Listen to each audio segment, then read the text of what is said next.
Chanter makes Krypton Factor history by becoming United Kingdom Superperson 1987, the first woman to win Krypton Factor after 10 years of male dominance. Runner-up place went to a woman too. Alison Heath was just 6 points behind Marion. Meanwhile, on the other side of the world, the first ever Australasian Krypton Factor series reached its climax in an all-male final. The title Australasian Superperson 1987 going to New Zealander John Cargill. Runner-up place went to Australia's Chris Connolly, just 1 point behind John. We've flown John and Chris 12,000 miles to challenge Marion and Alison in what can truly be described as the Krypton Factor International.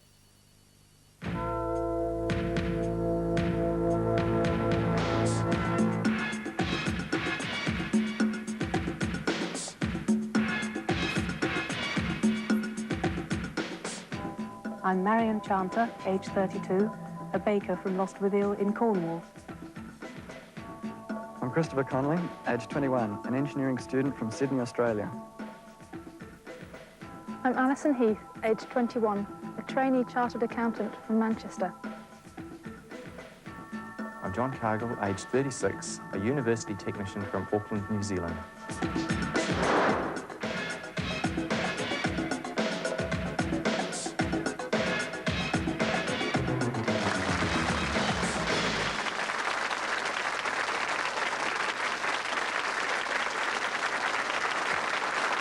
Good evening and welcome to this unique occasion when the United Kingdom takes on the best from Australia and New Zealand in our special Krypton Factor International Challenge.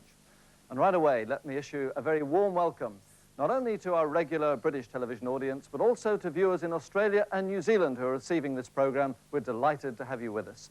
And of course, it's an ideal time for a contest like this, part of our contribution to Australia's bicentennial celebrations. So Australia, happy 200th birthday to you. Well, the winner tonight will win this very splendid trophy and become the Krypton Factor International Champion. And right away, I would now like to wish all our international contestants the very best of luck. And contestants, would you now please put on your headphones and prepare yourselves for round one.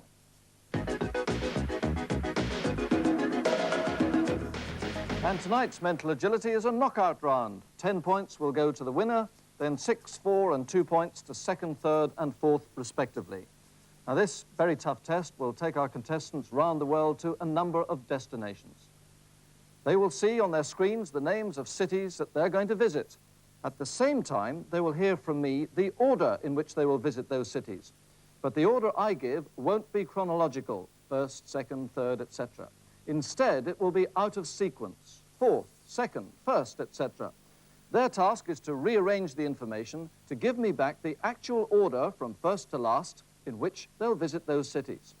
And so that none of them are on home territory, our United Kingdom contestants will visit Australia and New Zealand, and our Australasian contestants will visit the United Kingdom. Right, stand by contestants. We start with 4 cities. Marion, turn to your screen, please. Second. Fourth. First. Third. Perth, Adelaide, Christchurch, Sydney. That is correct. Chris, turn to your screen, please. Third. First. Fourth.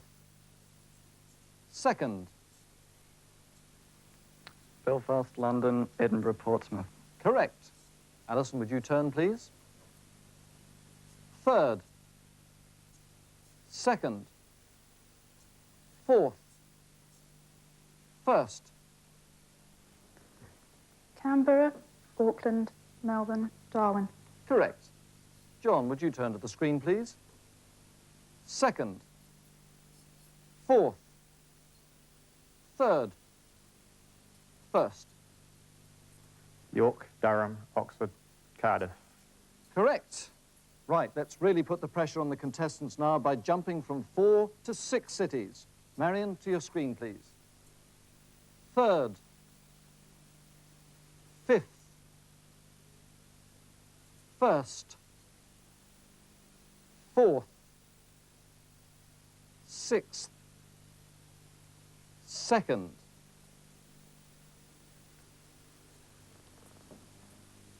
Brisbane, Sydney, Christchurch, Perth, Adelaide.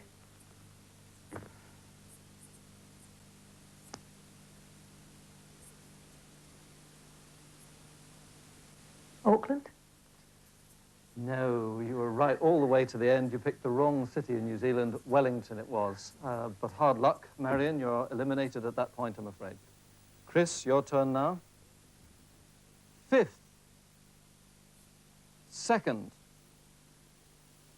6th, 4th, 1st, 3rd, Gloucester, York, Portsmouth, Cardiff, Durham, Belfast. Last, you got the last two the wrong way round. So close, it should have finished Belfast, Durham. Hard luck, Chris, but you two are eliminated at that point. Alison, turn to the screen, please. 2nd, 5th, 1st, 6th, 4th, 3rd, Sydney, Canberra,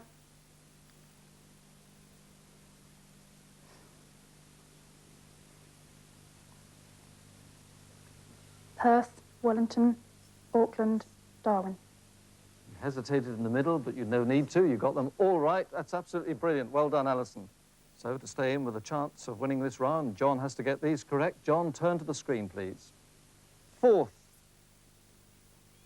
2nd, 6th, 3rd, 1st, 5th,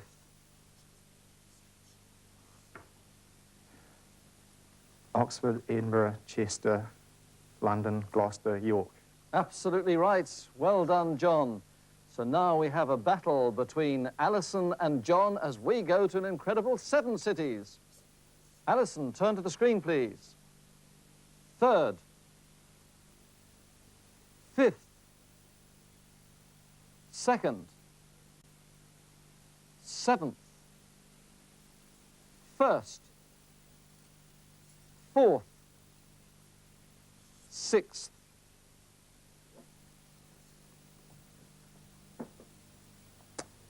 Sydney, Christchurch, Adelaide, Darwin, Stop you, I'm afraid. Sydney, Christchurch, Adelaide, Perth it should have been then, Brisbane, Melbourne, Wellington, in fact Darwin not there at all, but nobody will blame you going out at that point, Alison. Hard luck. So, a chance for you, John, to win the round outright. Turn to the screen, please.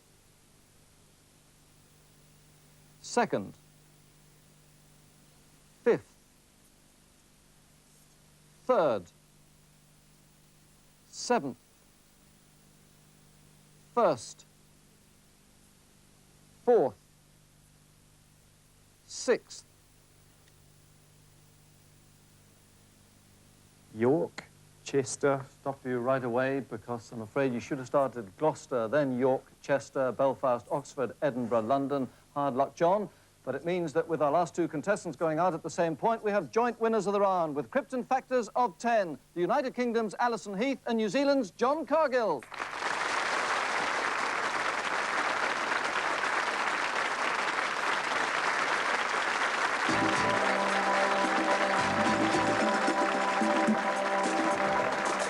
A great start, and now our international lineup must tackle the Krypton factor observation test.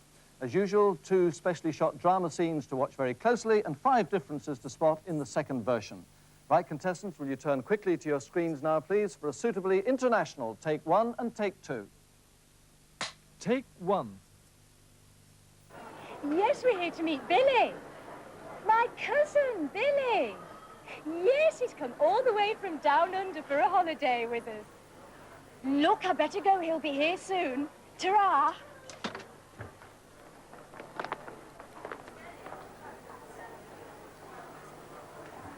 Excuse me.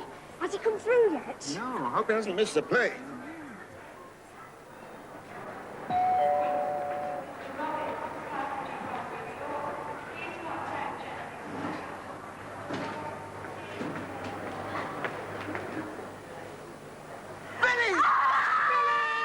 Hello, Billy. How are you? Let me take your case. Waltzing Matilda! Waltzing Matilda! Woo! get a taxi.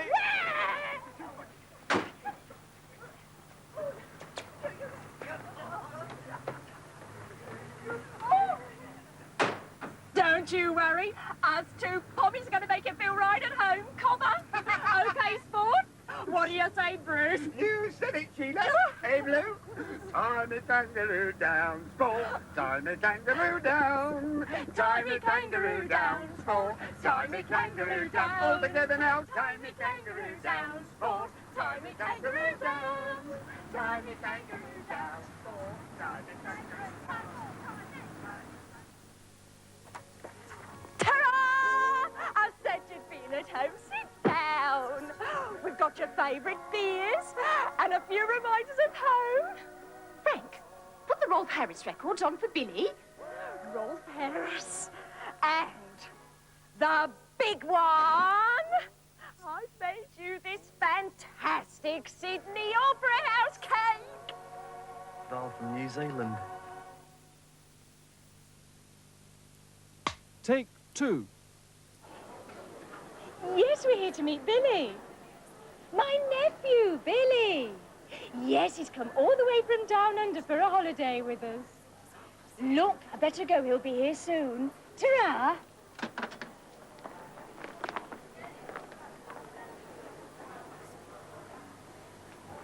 Excuse me. Has he come through yet? No, I hope he hasn't missed the plane.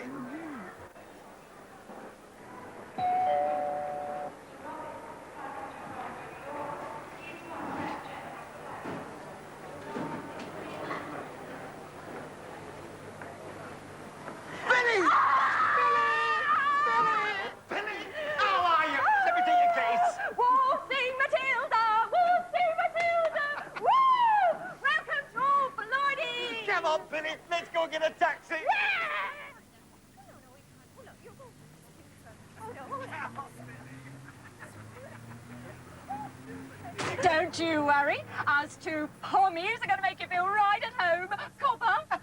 OK, sport? What do you say, Bruce? You said it, Sheila. Hey, Blue.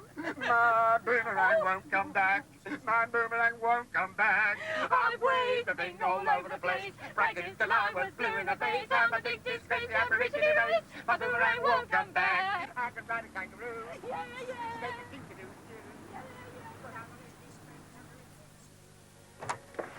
Ta-ra! I said you'd feel at home. Sit down. We've got your favourite beers and a few reminders of home. Frank, put the Rolf Harris records on for Billy. Rolf Harris. And the big one. I've made you this fantastic Sydney Opera House cake. Doll from New Zealand. That's it. Turn to the front, please, contestants, and will you now write down what you think the 5 differences were? And did you get all 5? Well, find out now, because for your eyes only, here they are. Number 1 was a dialogue change. My cousin, Billy. But he wasn't a cousin in take 2. My nephew, Billy. Then a cast change. The first woman arriving in take 1 was alone, but she had children with her in take 2.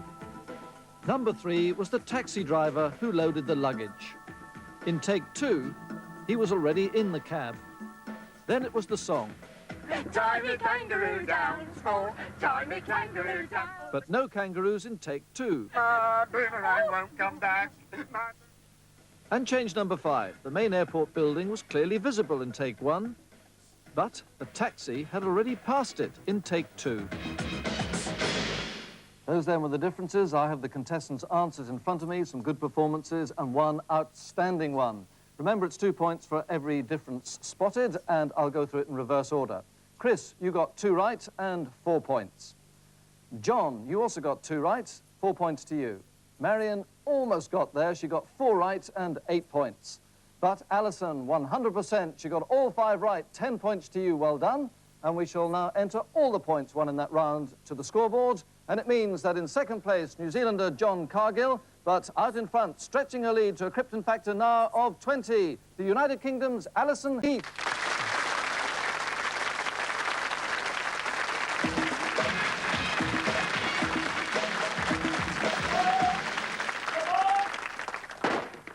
Colonel Terry Hammond of the Army Physical Training Corps gets round 3 underway, the race over the assault course.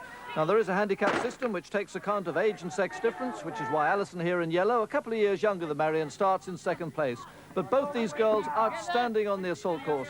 Marion in red, unbeaten through a heat, group final and grand final. Now it's John Cargill of New Zealand. He won on the assault course in the grand final down under. And Chris Connolly, who was unbeaten up to that point, thought he would have won that race, but he pulled a muscle and had to hobble in fourth place. So all the makings of a great race here. Marion on the high balance, nice jump down, that's the quickest way down. The contestants have got the option of going down on a rope, but if they want to be quick, they'll jump, and I'm sure they all will jump. Now that's one of the hardest obstacles on the course. You've got to pull yourself up on a rope in the middle of that pipe. It takes strength and technique, and Marion's done that beautifully. She's running outstandingly well at the moment. John Cargill now on top of the high balance. He takes the 14-foot jump down, and that takes a bit of guts to go without hesitation. Some balance problems there for Chris Connolly, and falls over when he lands, and you can't afford to make those mistakes when you're chasing people as good as Marion and Alison Heath. On into the cargo net now for John Cargill, and he's going to come under real pressure from Chris Connolly, because Chris, as I said, pulled a muscle in the final on the assault course down under. But for that, he would have become the Australasian champion, because he lost the final by only 1 point. So had he finished on the assault course in any position higher than 4th, and prior to that he was unbeaten, he would have been the Krypton champion. To the top of the scramble net now, Marion pushing hard, but this is going to be interesting, because on the top of this particular obstacle, Alison ran into trouble in the grand final in the UK. But for that, she is sure she would have beaten Marion. Well, she has a point to prove here, because she made no mistakes there. And indeed, she goes into the lead. So Alison ahead of Marion, and that's the first time anyone has ever headed Marion Chanter on the assault course. So are we in for a shock here? Alison Heath coming towards the second of the water jumps in nicely, and if anything, she's increasing her lead at the moment. And look at the grit and determination there on the face of John Cargill. But a tremendous race going on out in front. It is Marion Chanter and Alison Heath, and it's Marion who's come right back. Well, very few contestants who've dropped behind in the final stages on the assault course have the strength to come back, but Marion is so determined, and she's back there now in front, or indeed absolutely level with Alison as they come down that aerial slide. So it's going to be crucial now how they land in the water. Technique all important here. Up come those legs, and it's Marion who makes the better landing. Alison in yellow goes down on her knees, and that's given Marion a couple of yards advantage as she comes towards the flat net. But much has changed in races under there in the past, so it's not over yet.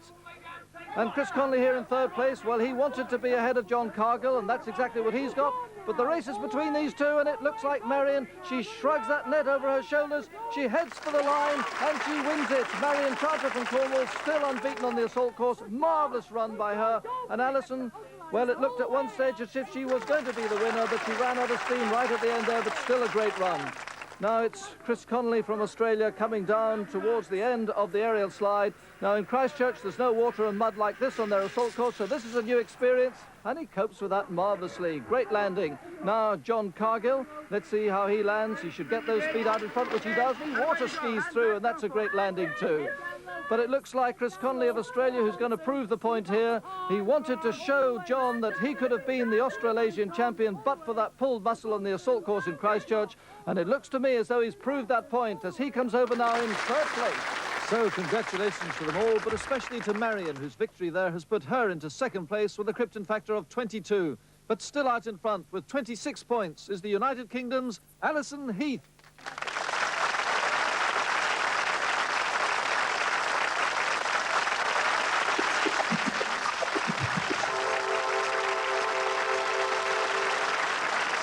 The contest wide open as we enter the penultimate round. In front of the contestants tonight, we have an elliptical frame and a number of irregularly shaped blocks. Their task is to place the blocks into the frame in order to create a diagrammatic representation of the Earth's surface. Are you all ready, contestants? The test starts now. Well, this will seem like a nightmare at first because every block is differently shaped. But there are clues to be picked up. For example, look at the east and west points of the ellipse. The curve is at its tightest there, so the contestants should be able to quickly identify the blocks that fit accordingly. But, as Marion here has sussed, the place to start is at the bottom. They should identify the block featuring the Antarctic, and then look for the familiar shapes of New Zealand and Australia to fit towards the right-hand side, just as John Cargill here has done. Now, the contestants will also find that the junctions between neighbouring blocks coincide with the lines of longitude and latitude marked on the frame, and that should help them as well. Chris Connolly from Sydney, and there's real pressure on him and on John Cargill and Marion because the record book shows that the contest leader, Alison Heath, has never been beaten in this particular round. So, I was going to say, could she be toppled? And there, North America almost toppled from its perch. John Cargill making pretty good progress. Do note the black line running from England to Australia via South America. That was, in fact, the route taken by the First Fleet on its voyage to Botany Bay back in 1788. Now, is this the finish for Alison? Is she going to keep that 100% record? She is indeed. Well, that's brilliant. She won the intelligence test in the heat, in the group final, in the grand final, and now she's done it again. A maths graduate from Manchester University. Brilliant. And just a couple of seconds behind her, Marion Chanter, by the look of it. Yes, indeed. She gets second place and 6 points. It's another outstanding performance. Now, who's going to get third? Well, it's nice to see a smile still on the face of Chris Connolly, despite this tough test. They've all coped with it magnificently. And I think it's John Cargill who's going to get a little bit of revenge for the assault course here by finishing third. Yes, he does it. So well done, John. 4 points to him. Well, that was such a tough test. We're all amazed they did it so well and so quickly. But with one round to go, let's go quickly to the scoreboard and see how that affects the situation. And, well, she's stretched the lead again. 8 points clear. The leader with a Krypton factor of 36, the United Kingdom's Alison Heath.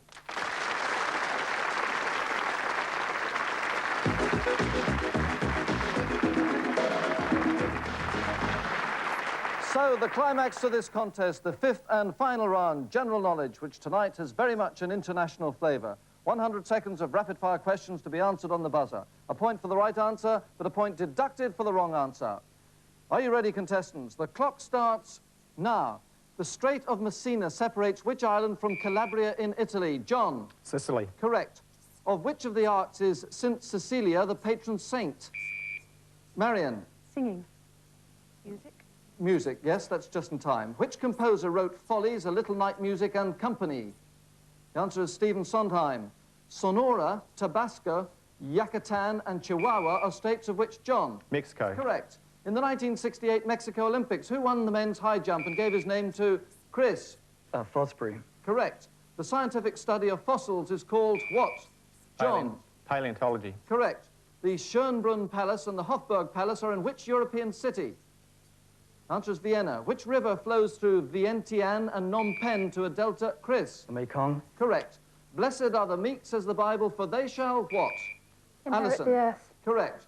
Whom did Mikhail Gorbachev succeed as leader of Chris? Chenenko. Correct. Besides cherubs, what's the plural of cherub? Marion? Cherubim. Correct. The nuclear power station at Chernobyl was about 55 miles north of which city, the third? Chris? Kiev. Correct. The key of G major has how many sharps in its signature? John? 1. Correct. In 1981, which Nobel Peace Prize winner was assassinated at a military parade in Egypt? John? Sadat. Correct.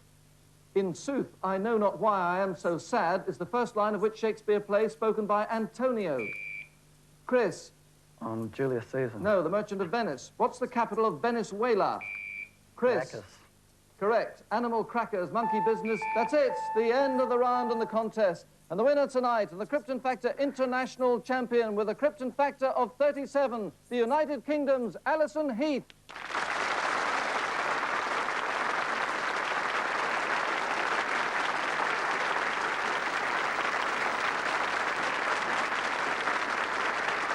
Well done, Alison. That's absolutely brilliant. Terrific. Well done. And thanks to all of you for making it a marvellous contest tonight. And perhaps I should say to both Chris and John, thank you for coming all this way. You obviously met someone in terrific form, but have you enjoyed it? Yes, we really have. Alison was just incredible, but I think we should get her to the Antipodes and see how she does there. A second leg? Yeah. Well, if I can go along, I'll agree with you there. Alison, you were fantastic tonight. I mean, a worthy winner. I calculate that you got maximum points in 3 rounds. You're runner-up in another round. You must be so pleased. Oh, it's terrific. I just feel great now. It was a great contest and really enjoyed it. Good. Well done. And it's now my very great pleasure to invite to make the presentation someone who became a national hero, or should I say heroine, last summer in Rome when she became the only Briton to win a gold medal in the World Championships. Would you give a very warm welcome, please, to Fatima Whitbread. Thank you very much indeed for coming, Fatima. Great to see you here. And can I invite you now to make the presentation to our international champion, Alison Heath. Yes, well, congratulations, Alison. Krypton Factor International Champion. How do you feel about that? Really good. Feeling really happy at the moment. Well, you came as the runner-up, and of course now you're the champion. Yes, it was a good rematch against Marion and the extra competition from these two from down under. Well, congratulations again, Alison. Right. Thanks. It's a little bit heavy.